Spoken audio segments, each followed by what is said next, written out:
अस्सलामुअलैकुम स्टूडेंट्स, आज हम chapter number 8 first year physics electric field के न्यूमेरिकल्स करने जा रहे हैं। तो न्यूमेरिकल नंबर 1 में बोला हुआ है calculate the value of two equal charges if they repel one another with a force of. तो फोर्स हमें गिवन है, फोर्स कितना दिया हुआ है 0.1 न्यूटन दिया हुआ है।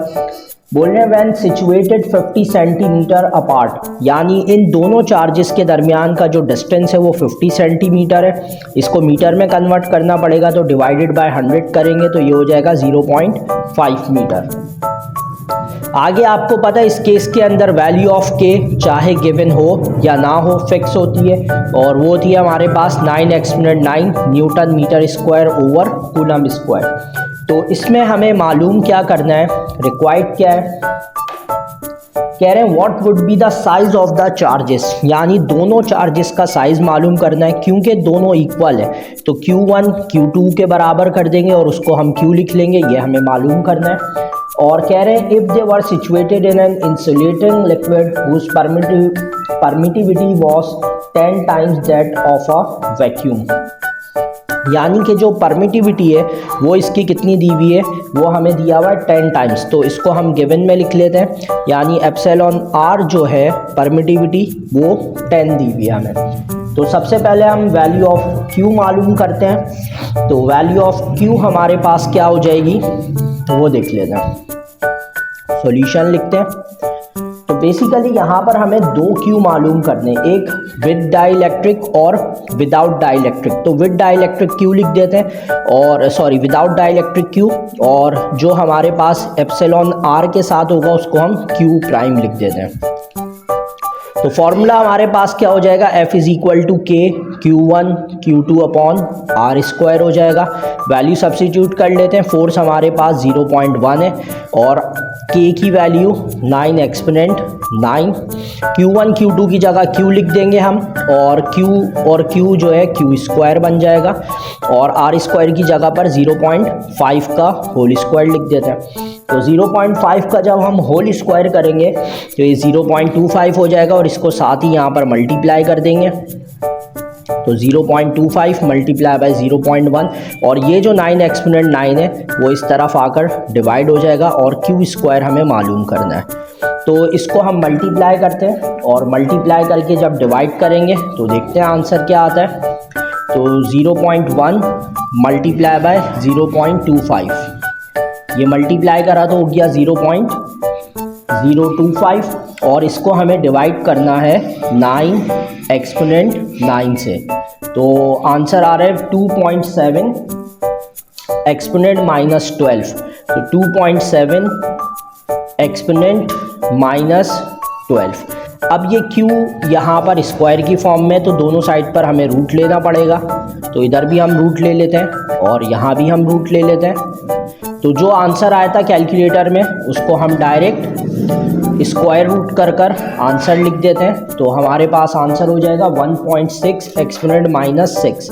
तो वैल्यू ऑफ क्यू आ जाएगी 1.6 एक्सपोनेंट -6, और एक्सपोनेंट -6 पता है आपको माइक्रो के बराबर होता है, इसकी जगह माइक्रो लिख देंगे। तो वैल्यू ऑफ चार्ज हमारे पास हो जाएगा 1.6 माइक्रो कूलम। अब हमें वैल्यू जो है विद डाइलेक्ट्रिक निकालनी है। तो सेकंड कंडीशन हमें जो कैलकुलेट करना है वो क्यू प्राइम है।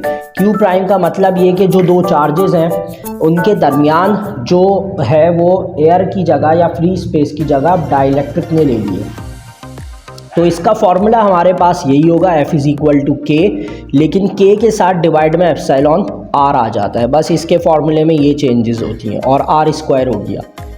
तो अब हमें इसको कैलकुलेट कर लेना है। फोर्स हमारे पास वही सेम रहेगी, और चार्ज हमें बताना है, वैल्यू ऑफ चार्जेस बतानी है। अगर फोर्स यही है और तो वैल्यू ऑफ चार्ज क्या हो जाएगा, तो यहाँ पर हमारे पास 0.1 लिख लेते हैं फोर्स की जगह, के की जगह 9 एक्सपोनेंट 9 लिख लेते हैं, और एप्सिलॉन आर की वैल्यू 10 दी हुई है, और आर जो है वही 0.5 का स्क्वायर हो जाएगा, और Q1 Q2 की जगह Q प्राइम का स्क्वायर कर लेंगे।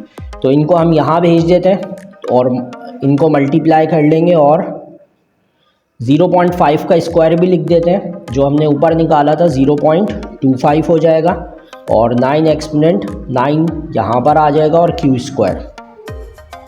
तो ऊपर वाली तीनों वैल्यूज़ को हम मल्टीप्लाई करते हैं, फिर नीचे वाली वैल्यू से डिवाइड करते हैं और मल्टीप्लाई करते हैं। 0.1 मल्टीप्लाई बाय 10 मल्टीप्लाई बाय 0.25, ये वही 0.25 हो गया, और डिवाइडेड बाय 9 एक्सपोनेंट 9 कर देंगे तो आ जाएगा 2.7 एक्सपोनेंट माइनस 11। फिर इसका हम डायरेक्ट रूट निकाल लेते हैं, तो यहाँ पर रूट का साइन दबाते हैं हम, रूट, और इसमें आंसर तो आ जाएगा 5.27 एक्सपोनेंट माइनस 6, और फिर -6 की जगह पर लिख लेंगे माइक्रो कूलम। तो ये हमारे पास वैल्यू ऑफ क्यू आ गई। अब सेकंड न्यूमेरिकल करते हैं पेपर में, तो यहाँ लिख लेते हैं न्यूमेरिकल 2 गिवन। अच्छा जी, कह रहे हैं how far apart must 2 protons, तो 2 प्रोटॉन्स दिए हुए हैं, तो यानी कि Q1 और Q2 ये हमारे पास एक प्रोटॉन है। तो प्रोटॉन का हमारे पास मास और चार्ज हमें यूज़ करना है 1.6 एक्सपोनेंट माइनस 19 कूलम, तो इसका मास भी हमारे पास हो जाएगा, यानी कि m is equal to 1.67 exponent minus 27 kilogram. तो ये मास ऑफ प्रोटॉन आ गया और चार्ज ऑफ प्रोटॉन आ गया। अच्छा, अब यहाँ पर आपके पास कुछ कांस्टेंट वैल्यूज़ भी हैं, जैसे k आ जाएगा आपके पास, k हो जाएगा 9 exponent 9 newton metre square over coulomb square. अब कंडीशन ये if the magnitude of the electric force acting on either one due to the other is equal to the magnitude of the gravitational force on a proton at earth surface, यानी कि इस condition में इन्होंने आपको ये बोला है कि इनकी जो इलेक्ट्रोस्टैटिक फोर्स है वो बेसिकली बराबर होगी वेट ऑफ प्रोटॉन के। तो यहाँ पर रिक्वायर्ड की हेडिंग डाल के हम हाउ फार अपार्ट का मतलब है डिस्टेंस निकालने, और डिस्टेंस को हम यहाँ पर r से डिनोट कर देते हैं और सॉल्यूशन लिख लेते हैं। तो जो इन्होंने कंडीशन दी हुई है उस कंडीशन के हिसाब से हमें वेट ऑफ प्रोटॉन और इलेक्ट्रोस्टैटिक फोर्स ये दोनों हमें बराबर करना है, और इलेक्ट्रोस्टैटिक फोर्स का फॉर्मूला होता है KQ1 Q2 over r square, और वेट ऑफ प्रोटॉन हो जाएगा हमारे पास मास mg। अब ये r स्क्वायर कैलकुलेट करना है, इसको यहाँ भेज देते हैं, इनको यहाँ शिफ्ट कर देते हैं, तो ये हो जाएगा KQ1 Q2 upon mg is equal to r square. तो पहले वैल्यू सब्सिट्यूट कर लेते हैं, k की वैल्यू हो जाएगी 9 एक्सपोनेंट 9, और Q1 Q2 हमारे पास दोनों सेम आ जाएंगे 1.6 एक्सपोनेंट माइनस 19, और क्योंकि दोनों सेम है तो मैं इसका स्क्वायर कर देता हूँ, और m की वैल्यू हो जाएगी 1.67 एक्सपोनेंट माइनस 27, और वैल्यू ऑफ g हो जाएगी 9.8। तो अब इनको कैलकुलेट कर लेते हैं और देखते हैं हमारे पास r कितना आता है, r स्क्वायर कितना आता है। तो सबसे पहले हम इसका स्क्वायर करते हैं और फिर इसको इससे मल्टीप्लाई कर लेते हैं। तो यहाँ पर लिखते हैं 1.6 एक्सपोनेंट माइनस 19 का होल स्क्वायर, ये होल स्क्वायर हो गया इसका, और इसको हम मल्टीप्लाई कर देंगे 9 एक्सपोनेंट 9 के साथ। तो ऊपर वाली वैल्यू आ जाएगी 2.3 एक्सपोनेंट माइनस 28। तो ये ऊपर वाली वैल्यू लिख ली हमने, और नीचे वाले नंबर्स को मल्टीप्लाई कर लेते हैं, तो ये हो जाएगा हमारे पास 1.67 एक्सपोनेंट माइनस 27 मल्टीप्लाई बाय 9.8, तो ये आ जाएगा 1.6 एक्सपोनेंट माइनस 26। अब इन दोनों को डिवाइड कर लेते हैं, तो 2.304 exponent minus 28 divided by 1.6 exponent minus 26। तो ये हमने वैल्यू लिख ली कैलकुलेटर में, और जब डिवाइड का बटन दबाए तो हमारे पास आंसर आ रहा है 0.0144। तो r स्क्वायर हमारे पास आ रहा है 0.0144। अब इसका रूट ले लेंगे हम, क्योंकि स्क्वायर ख़त्म करना है, तो हमारे पास आंसर हो जाएगा r का 0.12 मीटर। तो ये हमारे पास वैल्यू ऑफ r आ गई। ये इंपॉर्टेंट न्यूमेरिकल है, लाजमी आएगा पेपर में।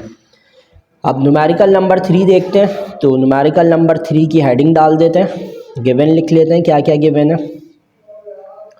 An electron of charge 1.6 exponent minus 19, charge of electron दिया हुआ है, तो लिख लेते हैं चार्ज ऑफ इलेक्ट्रॉन की value -19 coulomb is situated in a uniform electric field और इंटेंसिटी और इलेक्ट्रिक फील्ड हमें दी हुई है यहाँ पर 1200 वोल्ट पर सेंटीमीटर। तो वोल्ट पर मीटर में कन्वर्ट करना पड़ेगा, उसके लिए हमें 1200 को मल्टीप्लाई करना होगा 100 से, तो ये हो जाएगा 1200, 2 ज़ीरो और आ जाएंगे, तो ये हो जाएगा वोल्ट पर मीटर। ये एसआई यूनिट के अंदर कन्वर्ट हो गया। अब यहाँ पर जो कंडीशन है, कह रहे हैं find the force on it, it's acceleration, force भी मालूम करनी है, एक्सेलरेशन भी और टाइम भी। कब? जब वो जो प्रोटॉन है या इलेक्ट्रॉन है वो डिस्टेंस कवर करेगा 2 सेंटीमीटर का, तो इसको मीटर में कन्वर्ट करेंगे डिवाइडेड बाय 100 कर 0.2 मीटर हो जाएगा, 0.02। और यहाँ पर मास ऑफ प्रोटॉन भी इसका हम ले लेंगे, क्योंकि फोर्स निकालने के लिए या एक्सेलरेशन निकालने के लिए मास ऑफ प्रोटॉन की ज़रूरत पड़ेगी। तो ये हमारे पास डेटा हो गया। अब रिक्वायर्ड लिख लेते हैं। रिक्वायर्ड में हमारे पास क्या क्या चीज़ें मालूम करनी है। रिक्वायर्ड में हमें F मालूम करना है, तो यहाँ लिख लेते हैं F is equal to question mark, B के अंदर एक्सेलरेशन और C के अंदर टाइम। ये तीनों चीज़ें निकालनी है। तो सबसे पहले हम फोर्स मालूम कर लेते हैं, सॉल्यूशन की हेडिंग डालते हैं। अब इलेक्ट्रिक इंटेंसिटी दी हुई और Q भी दिया हुआ है, तो यहाँ पर इंटेंसिटी का फॉर्मूला लग जाएगा E is equal to F upon Q। अब F मालूम करना है तो Q को हम यहाँ भेज देते हैं, तो F का फॉर्मूला हो जाएगा E Q। तो अब वैल्यू पुट करके सिंपली मल्टीप्लाई करेंगे और हमारे पास आंसर आ जाएगा इसका। तो F लिख लिया हमने और इज़ इक्वल टू ई की वैल्यू लिख लेते हैं, जो कि हमारे पास है 12000, और Q की वैल्यू लिख लेते हैं 1.6 एक्सपोनेंट माइनस 19। तो इन दोनों को जब हम मल्टीप्लाई करेंगे तो हमारे पास फोर्स आ जाएगा 1.92 एक्सपोनेंट माइनस 14 न्यूटन। ये फोर्स आ गई हमारे पास।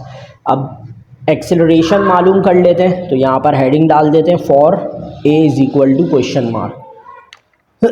तो फॉर्मूला हो जाएगा F is equal to ma। तो F हमारे पास क्या है 1.92 एक्सपोनेंट माइनस 14 और m की वैल्यू 9.1 एक्सपोनेंट माइनस 31, A मालूम करना है।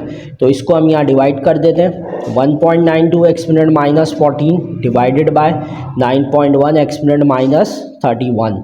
और जब इन दोनों वैल्यूज़ को डिवाइड करेंगे तो हमारे पास आंसर आ जाएगा 2.12 एक्सपोनेंट 16 मीटर पर सेकंड स्क्वायर। अब इसमें टाइम मालूम कर लेते हैं, तो हेडिंग डाल देते हैं 40। अब टाइम मालूम करने के लिए हमें यहाँ पर second equation of motion use करना पड़ेगा। तो सेकंड इक्वेशन ऑफ मोशन लिख लेते हैं, S is equal to VIT plus half AT square.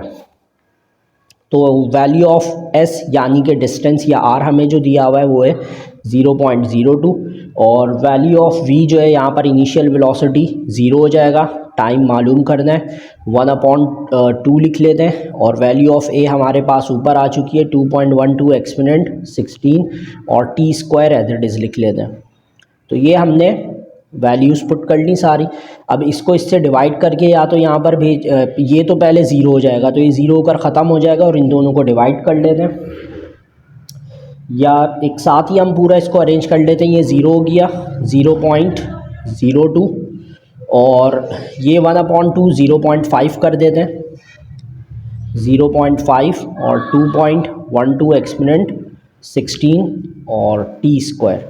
अब इस पूरी वैल्यू को इस तरफ शिफ्ट कर लेते हैं, तो T स्क्वायर हमारे पास 0.02 डिवाइडेड बाय 0.5 2.12 एक्सपोनेंट 16।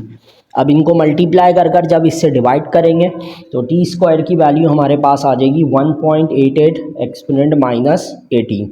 स्क्वायर ख़त्म करने के लिए रूट निकालेंगे तो हमारे पास आ जाएगा 1.37 एक्सपोनेंट माइनस 9 सेकेंड्स, और एक्सपोनेंट माइनस 9 किसके बराबर होता है, नैनो के।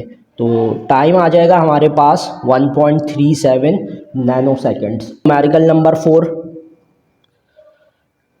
गिवन की हेडिंग आ गई।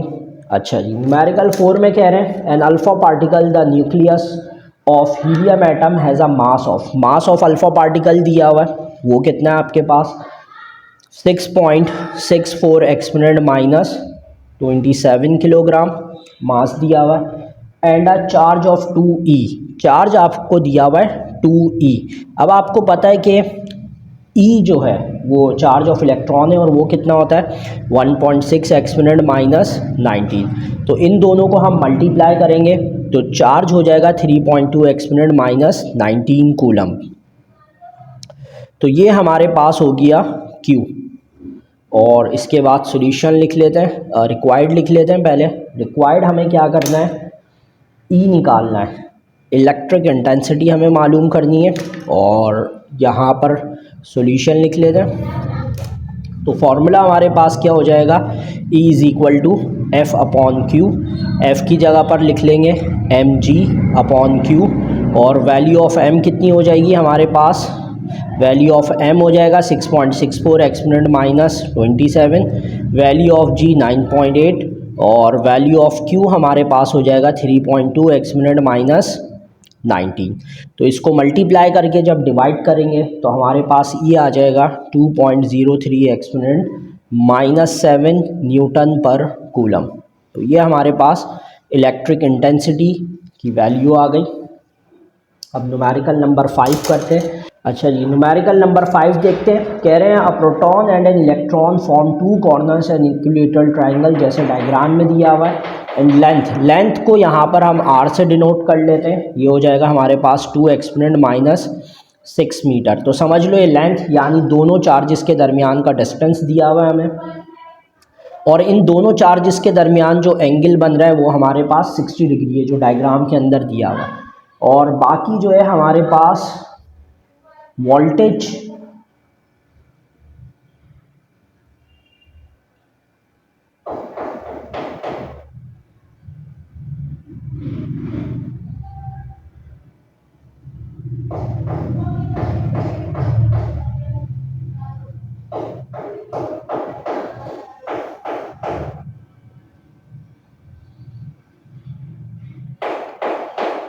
अच्छा जी, और वैल्यू ऑफ चार्ज दी हुई हमें, उसको हम Q या E से लिख लेते हैं। वो हमारे पास है 1.6 एक्सपोनेंट माइनस 19 कूलम। ये फिक्स वैल्यू दी हो या ना दी हो।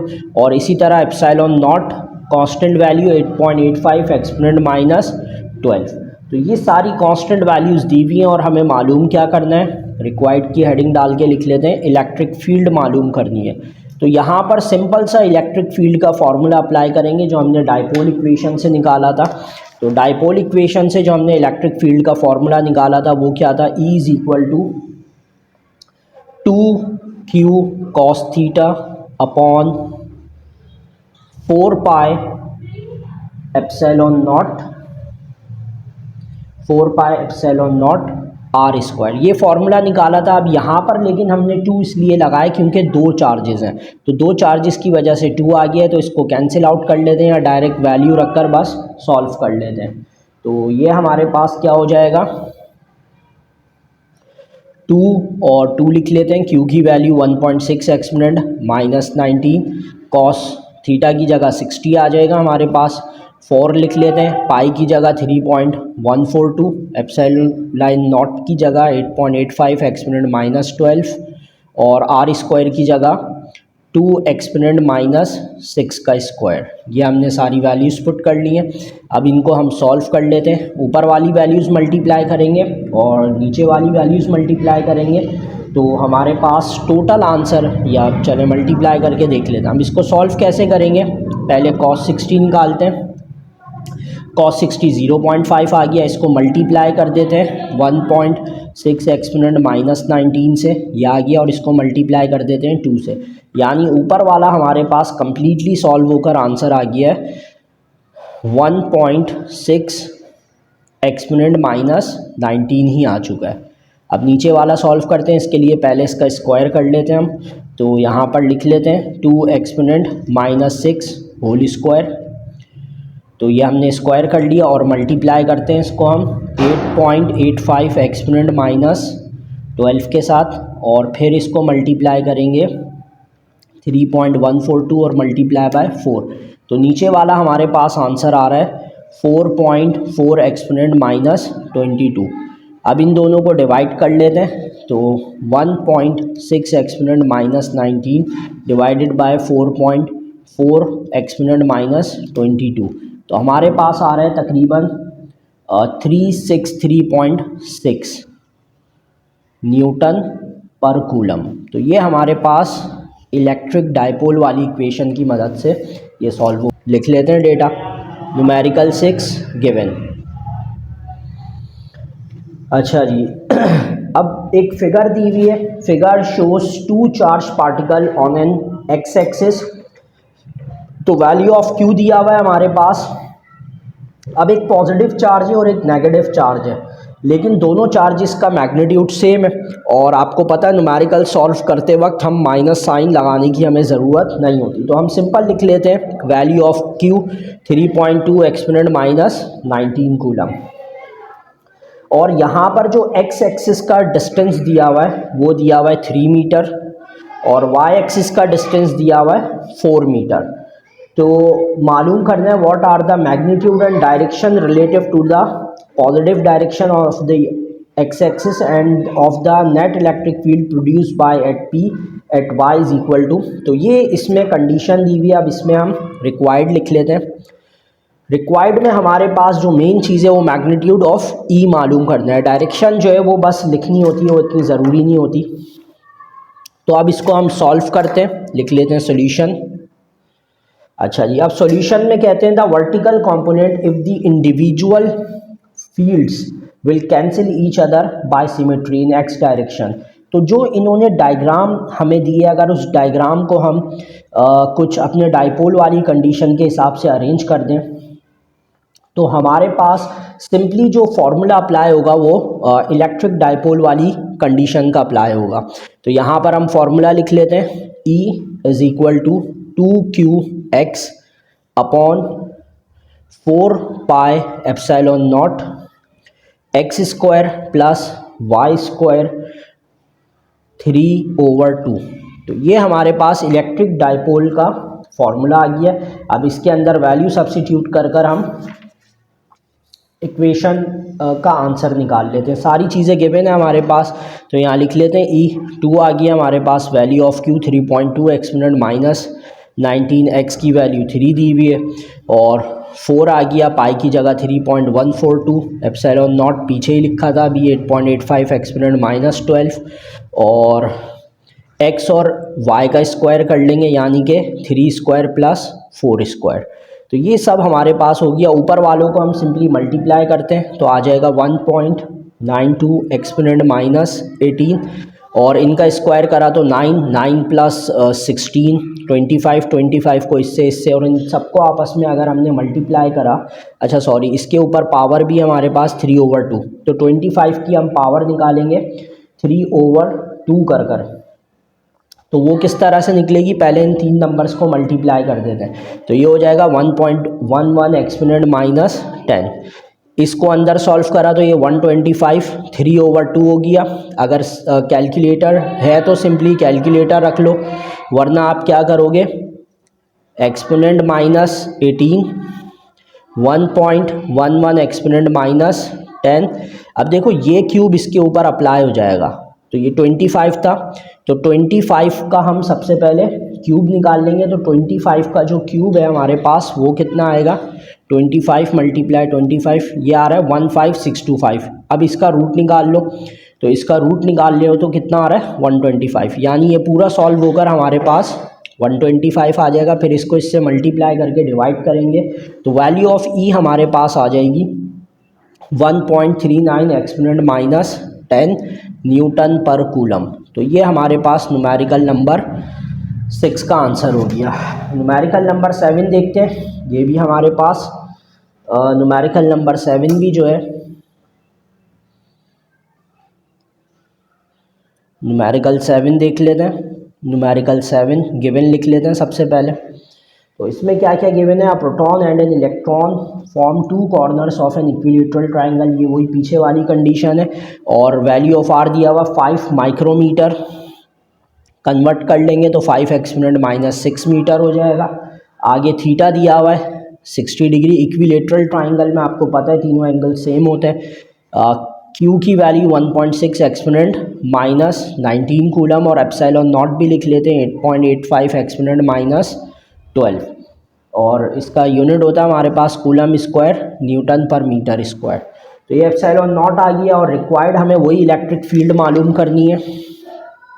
तो यहाँ लिख लेते हैं रिक्वायर्ड ई और सॉल्यूशन। अच्छा जी, तो अब फॉर्मूला हमारे पास वही सेम फॉर्मूला लगेगा इलेक्ट्रिक फील्ड ऑफ डाइपोल जो हमने डेरिवेशन करी हुई है। तो डेरिवेशन से फॉर्मूला हो जाएगा हमारे पास 2q cos theta upon 4 pi epsilon naught R square. तो ये सारा पूरा जो क्वेश्चन है वो पीछे वाला ही है, बस अब इसके अंदर सारी वैल्यूज सब्स्टिट्यूट करो और जब कैलकुलेट करोगे पीछे वाले की तरह ही तो आंसर आ जाएगा 57.6 न्यूटन। बिल्कुल न्यूमेरिकल नंबर 5 की तरह ही है। ठीक है, तो अब नेक्स्ट न्यूमेरिकल देखते हैं, न्यूमेरिकल नंबर 8। तो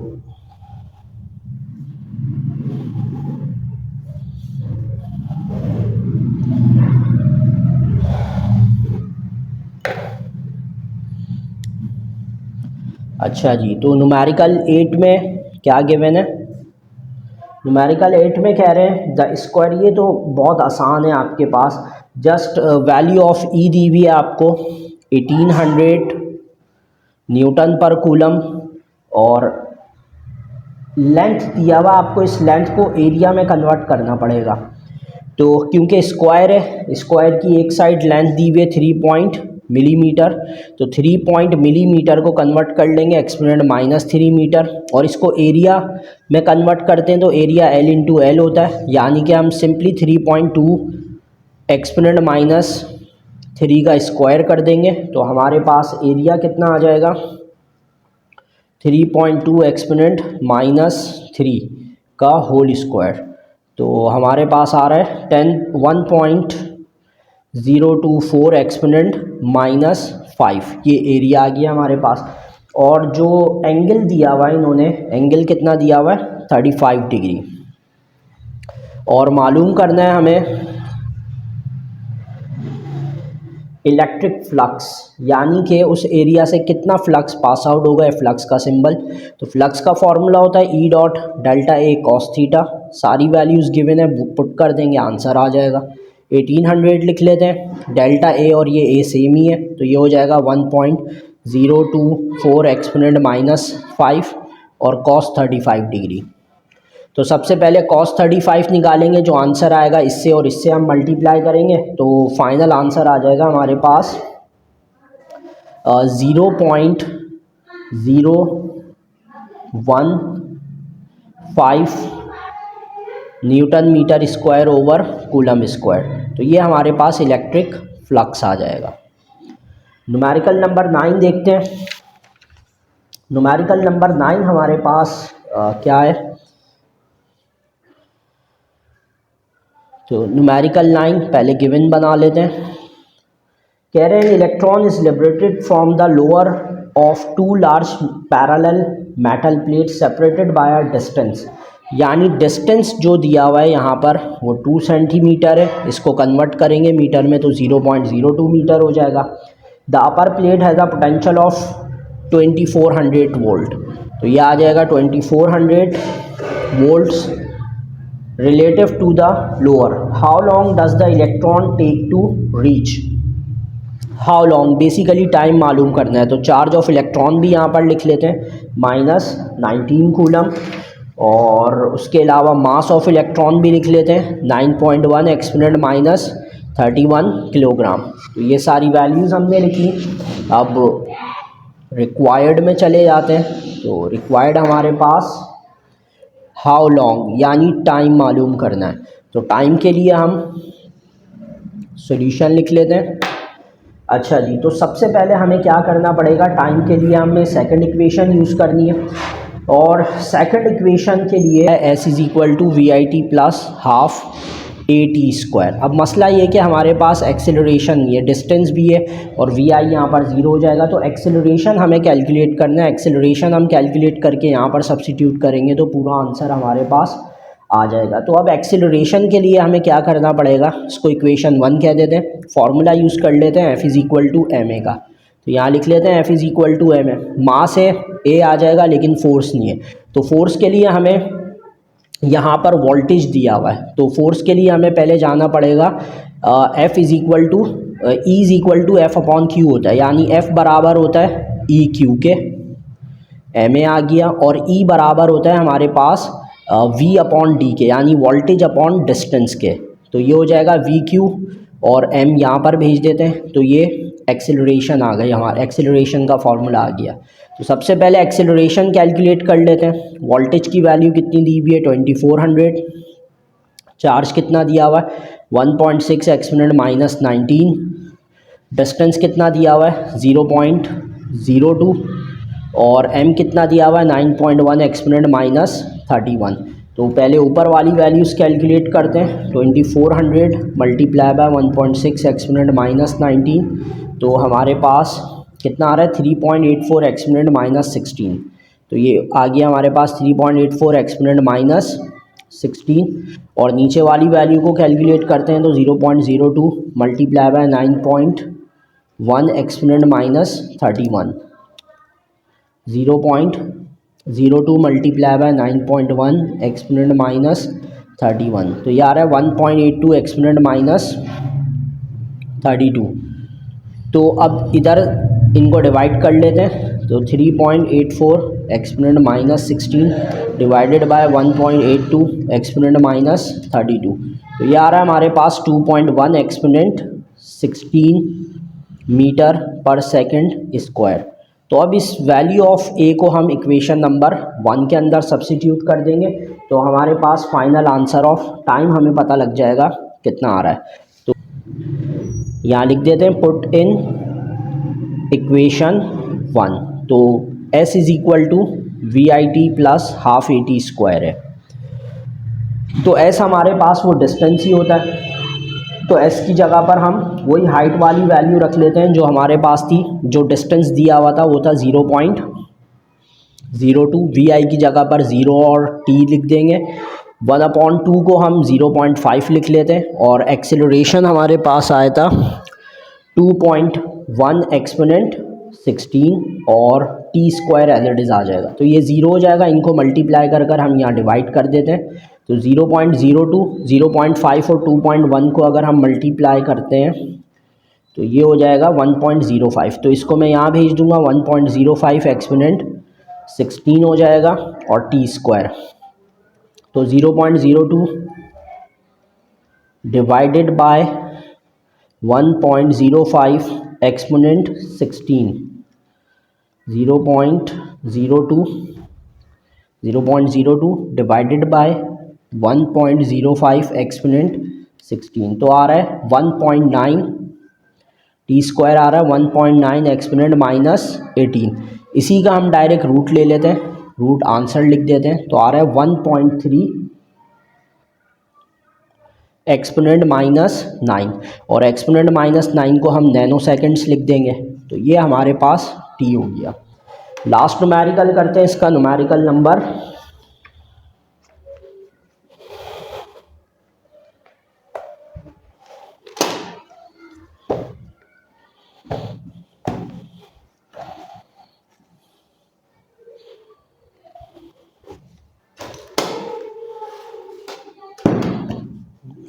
पेन कहाँ गया।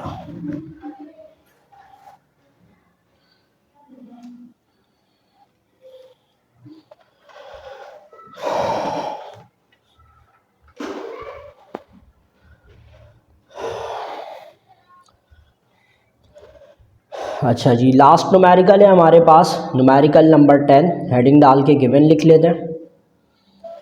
तो कह रहे हैं 2 लार्ज पैरेलल मेटल प्लेट्स, दो हमारे पास प्लेट्स हैं, उन दोनों के दरमियान का जो डिस्टेंस दिया हुआ 1.5 सेंटीमीटर है। कन्वर्ट कर लेंगे इसको हम मीटर के अंदर, तो ये हमारे पास हो जाएगा 0.0 डिवाइड कर लेते हैं 1.5 डिवाइडेड बाय 100, तो हो जाएगा 0.015 मीटर। अच्छा, कह रहे हैं and have charge of equal charge of magnitude हो, लेकिन अपोजिट साइन है, जैसे डायग्राम के अंदर बना हुआ होगा। Taking the potential of the negative plate to be zero if the potential half way. तो बेसिकली यहाँ पर जो पोटेंशियल या वोल्टेज दिया हुआ है वो 5 वोल्ट है। तो ये लिख लेते हैं हम, what is the electric field in the region. दोनों प्लेट्स के दरमियान जो इलेक्ट्रिक फील्ड है वो हमें बतानी है, तो हम रिक्वायर्ड लिखकर ई की ई लिख लेते हैं। अच्छा जी, तो सॉल्यूशन कर देते हैं यहाँ पर। अब फॉर्मूला ऑफ हमारे पास इलेक्ट्रिक फील्ड का यहाँ पर, अब आपने is equal to F upon Q पढ़ा है, लेकिन यहाँ पर हम V is equal to E D वाला फार्मूला देंगे क्योंकि डिस्टेंस और वोल्टेज हमें दिया हुआ है। तो हम ई को सब्जेक्ट बना लेते हैं और इसको वी अपॉन डी कर देते हैं। लेकिन यहाँ पर मसला ये है कि इन्होंने जो कंडीशन दी हुई है वो हाफ वे की है, तो हमें इसको डी अपॉन 2 करना पड़ेगा।